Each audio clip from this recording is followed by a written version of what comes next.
Panzerbataillon, macht euch bereit! Stay ready! Get ready, Louis!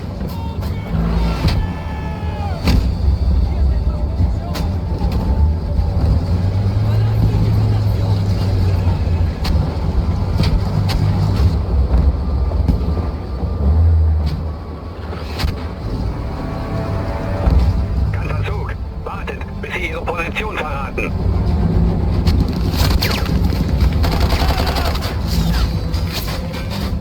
Alles Panzer! Feuern frei auf Infanteriestellung! Feuer!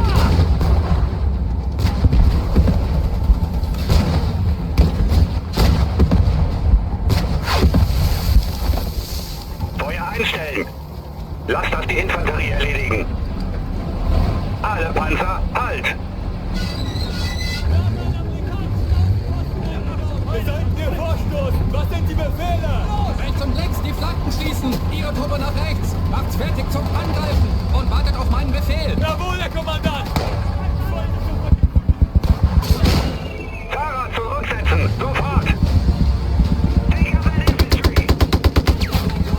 Save target! Fire! Zurück!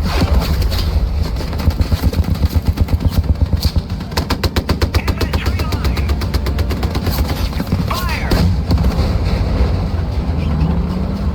Richtschütze! Nach rechts nehmen! Zwischen den Räumen! Feuer! Smoke that tiger!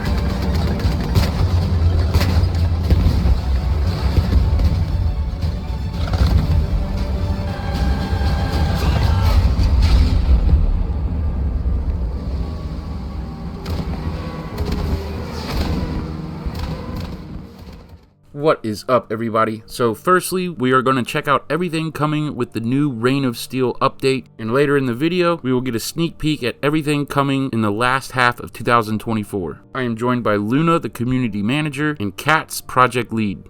But this update's bringing in just shy of 40 new vehicles. There's You're the going to picture. have... I Oh, have a that's picture. amazing, isn't it? All the There's actually vehicles? some missing there. There's Oh, actually God. one missing. So yeah, if anyone can spot what's actually missing, then well done. But there's one or two things missing in there, including one anti-tank gun and I think one vehicle. But it gives an idea of the scale of this update. Thanks to the amazing work by the legendary modder Internato, we will be getting some 40 new vehicles, from tanks, armored cars, and half-tracks down to motorcycles. Far too many to show them all off in this video, but we will take a closer look at a few of them. First up, we have the American M26 Pershing, a heavy-medium tank used in the last months of the war. Then we have an M3 half-track with a gigantic AT gun strapped to the back of it. Here is the Jumbo Sherman, outfitted with extra heavy front armor. It has an extra beefy hull, but it still has the smaller 75mm gun. Next is the M36 Jackson, an American tank destroyer with a 90mm gun. Here is the Calliope, a Sherman outfitted with 60 freaking rocket pods. Here is the AEC armored car, made by the British Associated Equipment Company. The first versions had a 2-pounder gun, and subsequent versions received a 6-pounder or sometimes even a 75mm gun. Now on to the Sturr Emil, German for stubborn Emil. This was an experimental German self-propelled anti-fortification gun. Carried only 15 rounds for its massive 128mm Pak 40. Here we have a German half-track outfitted with a Pak 40. This will be perfect for dancing around behind heavy tanks with its superior speed and agility. And the last vehicle we'll take a closer look at is the Challenger 2. With a Cromwell tank chassis and a 17-pounder gun, it provided overwatch for other tanks in the troop, as its 17-pounder could penetrate most German tanks from the front.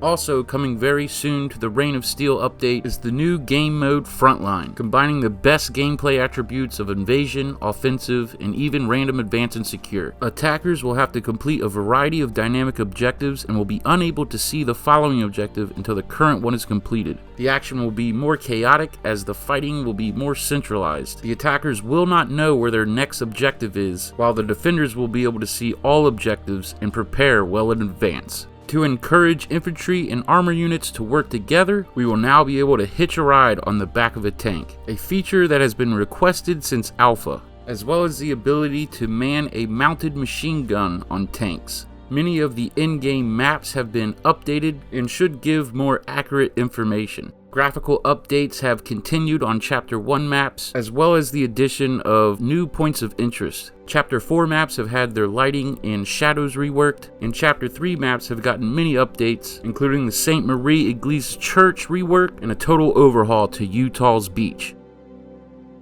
There's entirely new areas of Utah as well. Yeah. Utah is incredible. Like Let me show that. the work. Oh, Utah. We have two gunslingers, but the work that the map making gunslinger did on this with Duck Sauce and Chris Mo, again, two guys who were modders who've come on to help freelance, is incredible. It is so much more immersive. You have boats going in and exploding next to you. You'll find dead bodies laid across the beach. You'll have more artillery coming in.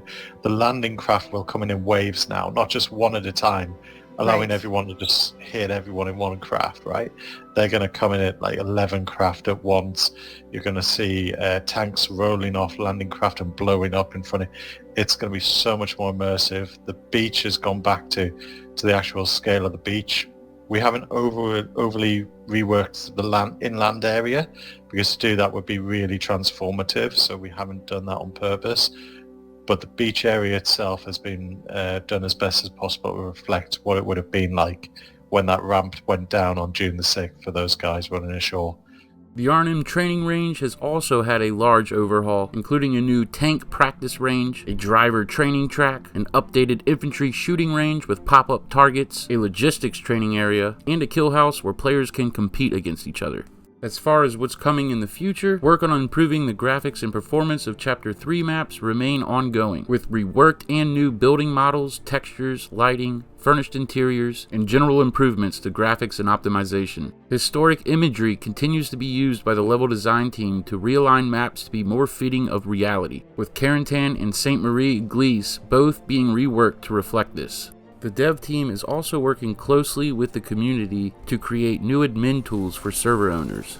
Work is also planned to continue on Arnhem Range as they seek to make it new player friendly, with the inclusion of player guides and greater direction in the future. And most importantly, yes, you guessed it, the rumors are true. Squad 44 is going to the Pacific. It'll be some time before we storm those beaches, but work is already ongoing, with multiple weapon models already created, characters being worked on, and map outlines starting to be put together. The team is determined to respect this theater and make sure they take the time to ensure they develop and flesh out this new theater properly. Pacific Update will therefore be implemented in multiple patches to allow time for feedback and further development. As you may have guessed from the recent teaser video, the team has confirmed that the first map will be Iwo Jima, with 2 additional maps planned. The United States Marine Corps and the Japanese will be battling it out in the Pacific initially, which will bring multiple new, unique kits and weapons to the game.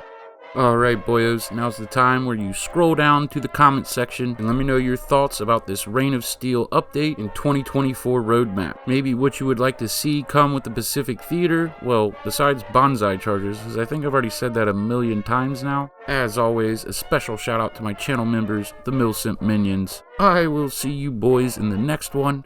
Y'all be good to each other.